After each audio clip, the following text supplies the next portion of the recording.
Hello and welcome back to another Rush Duel Links video. Seven's World has now been out for over a day, which means we've had a little bit of time to get our kind of grips on what's going on, get to see what the meta is like and see what seems to be working. The first thing we should probably talk about is we have managed to hit King of Games in Rush Duel. This is a little bit of a pain in the ass because in Duel Links, in order to reach King of Games rank, you have to win 5 games in a row. So you have to keep winning, get all the way up to Gold 5, and then you win 5 games in a row to make it into King of Games. Once in King of Games, you can't drop out of it, but trying to get those 5 wins in a row without just a bricky game, without your opponent just drawing exactly what they need to out everything you've got is a little bit tricky. We often found ourselves getting to 4 wins, and then we'd brick. And we get to 3 wins and brick, and then we get back to 4 wins and brick again. And this happened about 4 or 5 times before we finally got that 5 win streak and managed to win. And this is the deck that we were using.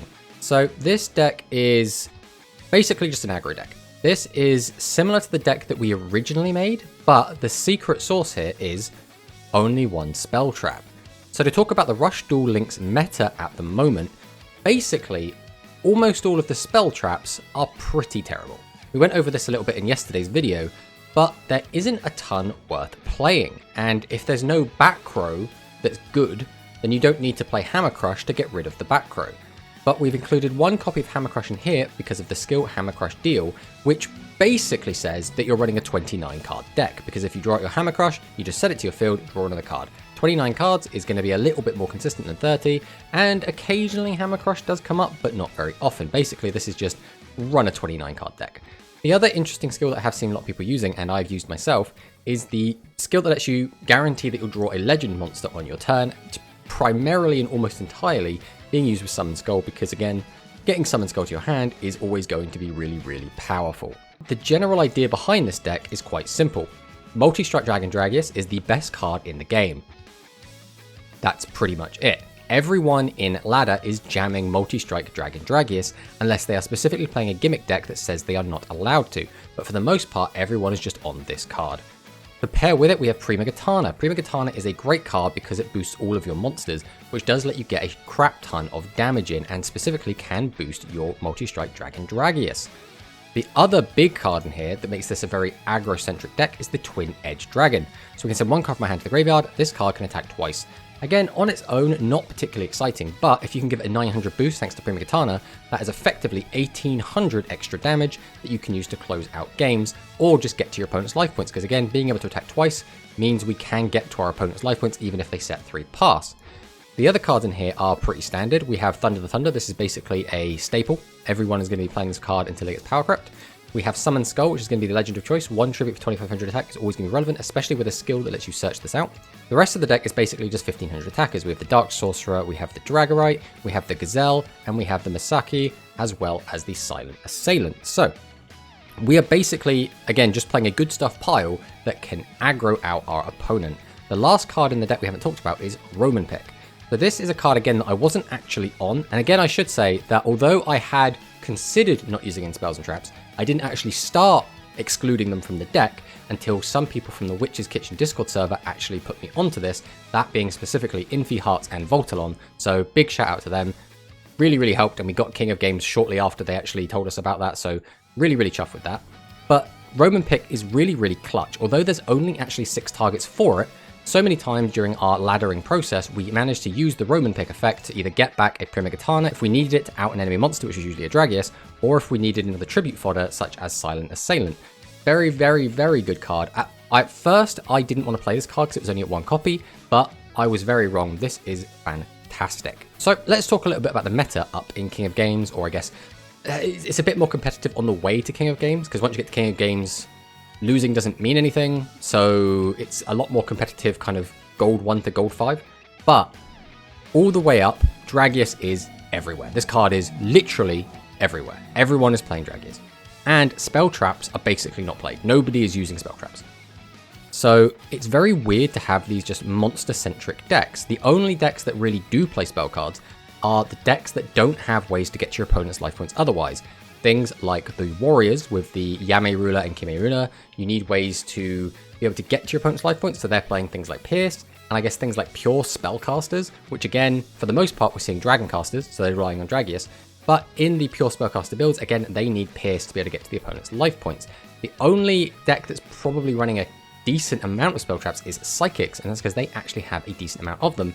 But again, Psychic doesn't feel as strong at the moment because the main deck monsters available are not particularly interesting, which is a bit of a shame, because again, Psychic is a really cool deck, and they do have a lot of their tools, just not enough bodies in the deck to make it feel like it's worth being used at the moment. Like, the Psychic deck is still fine, it can definitely win games, it's just not on the same kind of tier or level as the generic kind of aggro decks in this kind of Prima-Gatana Dragius aggro, or the kind of Dragon Caster aggro deck.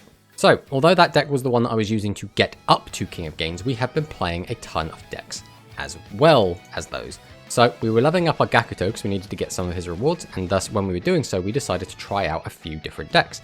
This was one of them. This is Diabolic King Beetle. Now, this deck wasn't super great, but it did win a fair amount of games against very meta decks. So, even though this deck is not good, I don't think I could describe this deck as good. It's probably like tier 3 or tier 4, like, or just hard rogue, but it is very, very funny. We get to play a lot of cards that we're not seeing any other decks playing. We're playing a ton of level 1s to be used with our Diabolic King Beetle. So he's a level 6 monster with 1700 attack, not particularly impressive, but we can send the top card of our deck to the graveyard, which again, always useful to get more cards into the graveyard. One face-up monster on your field gains attack equal to the number of level 1 monsters in your graveyard times 100. So we can use this and boost up something like Multi-Strike Dragon Dragius, which is fantastic. Remember, any boost we put on Dragius is basically doubled because Dragius attacks twice. And if we're able to summon more than one Diabolic King Beetle in turn, we can stack those effects up. On top of that, they fuel their own effect by sending cards to the graveyard. So does Seven's Road Magician, so does Multi-Strike Dragon Dragius. These cards all send more cards to the graveyard. And Seven's Road Magician also benefits from having lots of cards in the graveyard as well, as we have all of the different attributes in our level 1 monsters.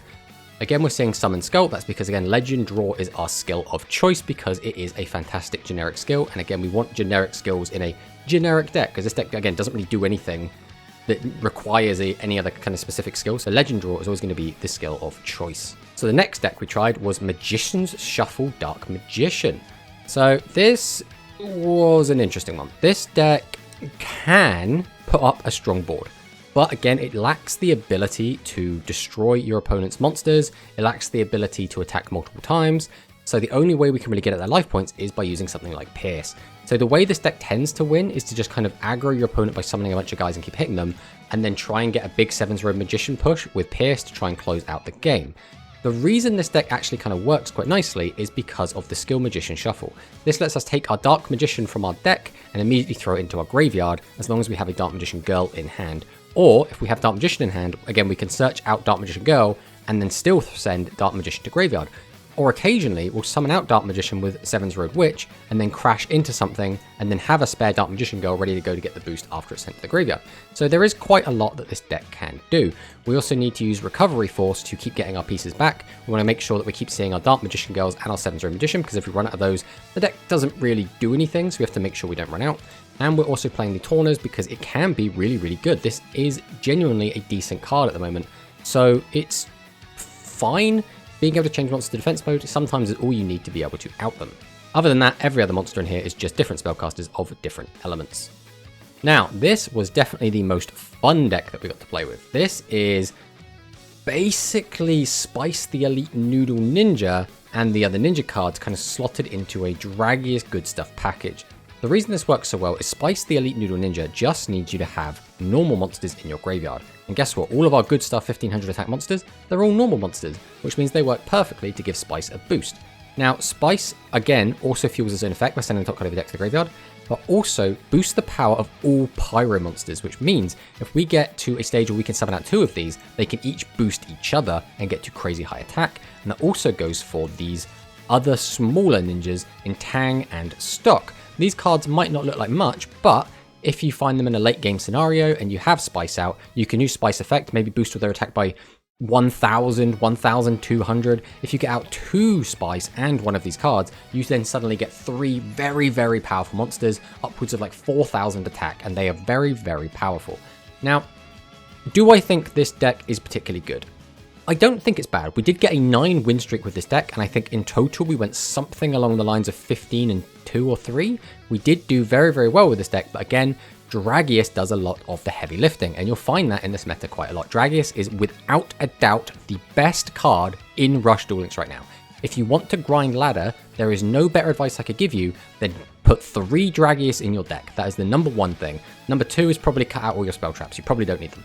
But this deck's still very, very fun. It is very, very entertaining to be able to summon out multiple spice and boost up your vanilla monsters up to a crazy high amount of attack. And the legend draw skill does mean occasionally you can search out your summon skull and have a good way to deal with enemy threats. All in all, this deck was really, really good to us. We really, really enjoyed it. And so far, the most fun I've actually had playing Rush Duel Links.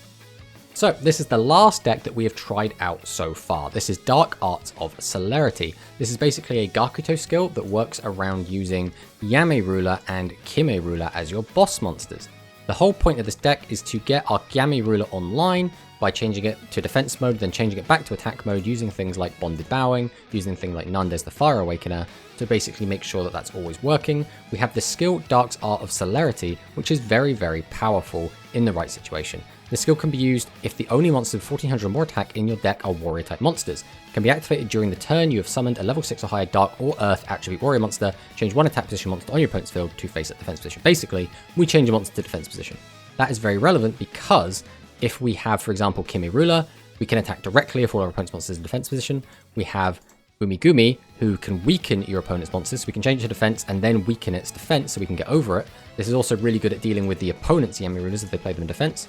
We also have more ways to get their monsters into defense, things like Rice Terror Secure, which can get rid of some of the higher level bricks and then change their monsters to defense mode. Then we can either just attack over them, attack directly, or use Umigumi to weaken them and get at them that way. This deck has been pretty good so far. Now, we still haven't done a ton of testing, but so far this feels pretty solid. Again, the issue with this deck is getting to your opponent's life points. If they don't have all defense monsters, Kime Ruler can't get to them. Otherwise, we have to use Pierce. And again, our attack doesn't get particularly high, so we just have to hope that that little bit of Pierce from these 2 copies is enough to win games. But so far, it's been pretty reliable.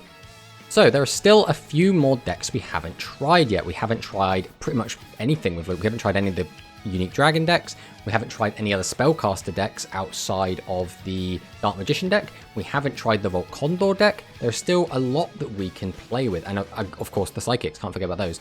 So we're planning to test them out tomorrow, but from what we've played on ladder, none of that seems to be doing that fantastic at the moment. I would say right now the Dragius kind of Prima Gitana aggro deck is probably the best deck. Then I would say it's got to be Dragon Casters. Just again, Dragius carries all these decks really, really hard, and Seven's Red Magician is a pretty good backup. Then it's probably Pure Dragons has been pretty good.